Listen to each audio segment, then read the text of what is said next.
melihat itu sebagai beban. Itu konsekuensi dari apa yang sudah kita janjikan selama ini.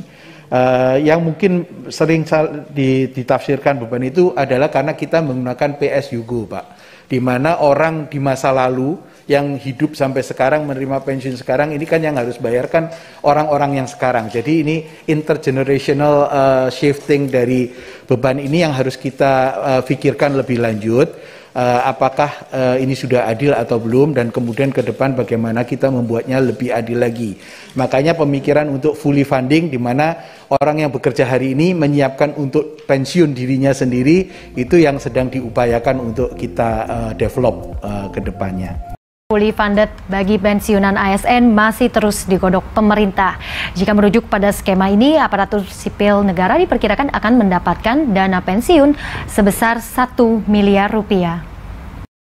Stimulus, kemudahan bisa jadi kan 1 miliar itu bisa jadi paketnya beda-beda, misalnya anaknya sekolah gratis misalnya gitu. Kemudian yang bersangkutan pensiunan istri atau suami keluarga ya yang ke ring satunya, katakan anak istrinya berobat gratis misalnya gitu kan, mempunyai asuransi misalnya, atau dia mungkin nanti naik public transport gratis, itu kan bisa terakumulasi dalam nilai 1 miliar itu gitu. Atau mungkin dia juga uang pensiunnya itu kalau sekarang kan 80% dari gaji pokok misalnya, mungkin juga bisa misalnya 80% dari take home pay. Take home pay-nya sekarang berapa, kemudian gaji bukan dari gaji pokok, dari take home pay dia sekarang. Perkirakan 119 triliun. Kita kan belum sampai akhir tahun nih, ya. Tahun lalu audited ini 112,29 triliun. PSYugo investasi dan pengelolaan dana nggak relevan. Karena apa? Karena nggak ada penyisian dana selama kita bekerja. Ya, yang penting dibayar pada waktu pensiun dan jatuh tempo pembayaran pensiun. Ini relevan untuk model-model yang fully funded. Pengelolaan dana pensiun ini juga menjadi satu problem ya. Jadi ada 3 isu sebetulnya. Yang pertama, beban APBN kita. Yang kedua, pengelolaan dana pensiun. Yang ketiga adalah dana pensiun untuk pembangunan nasional. Itu semuanya 3 isu yang menjadi pembahasan kita ketika kita membahas tentang camp PPKF di tahun 2023 yang lalu. Taruhlah misalnya Mbak Neke, kalau kita lihat 5 tahun terakhir beban dana pensiun dari APBN kita itu mengalami kenaikan dari 2019 15,5 triliun, kemudian 2020 16,19 triliun, 2021 naik menjadi 18 triliun, dan 2022 menjadi 18,6 triliun, dan 2023 19,5 triliun. Dari angka-angka inilah kemudian kita memandang perlunya solusi di dalam pengelolaan dana pensiun dan pemanfaatan bagi pembangunan nasional kita. Karena potensi dana pensiun ini di Bajak Negara, Mbak Neke, kalau kita lihat sebetulnya adalah salah satu fund sumber pendanaan pembangunan suatu negara. Ini satu sisi. Nah, untuk yang pertama menyangkut dengan pembebanan APBN. Ini konsentrasi kita memang adalah mencari skema terbaik.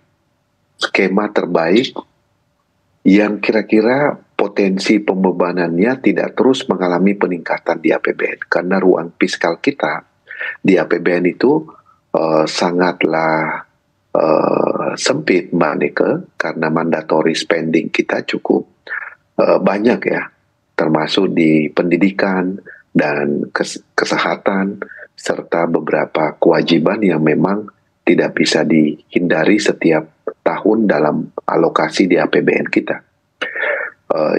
Karena itu beban fiskal yang begitu besar untuk memastikan skema. Nah, skema itu kita memberikan tugas kepada pemerintah untuk merumuskan skema perubahan skema pensiun bagi ASN, dan juga kita juga ingin supaya pengawasan dan pengelolaan dana pensiun itu juga menyangkut masalah dari Kementerian BUMN itu supaya bersama-sama dengan Kementerian Keuangan, sehingga dana pensiun ASN dan juga dana pensiun TNI dan Polri betul-betul pengelolaannya mesti segera difinalkan skema dan pengawasannya. Pensiunan yang mencapai sudah mendekati angka 20 triliun, Mbak Aneka.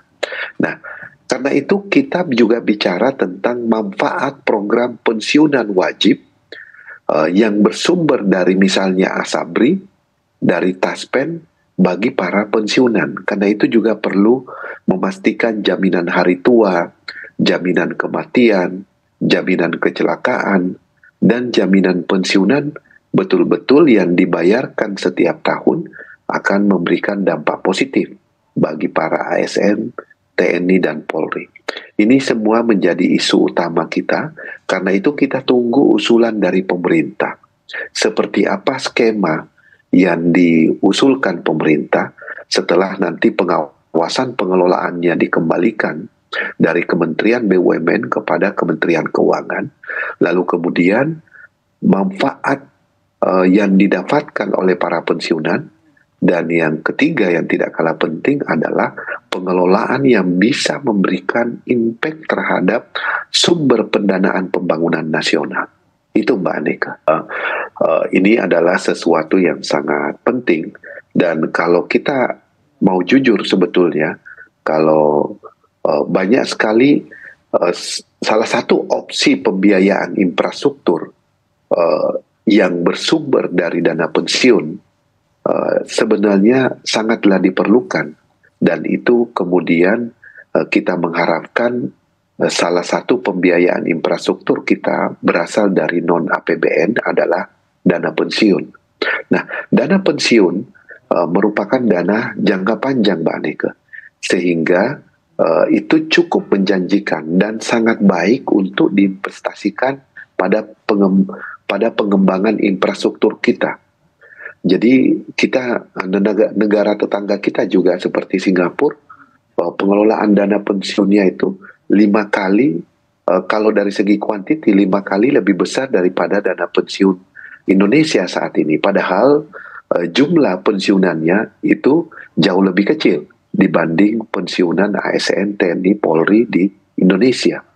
Ini artinya masih banyak hal yang perlu dioptimize dalam rangka meningkatkan pengelolaan dana pensiun.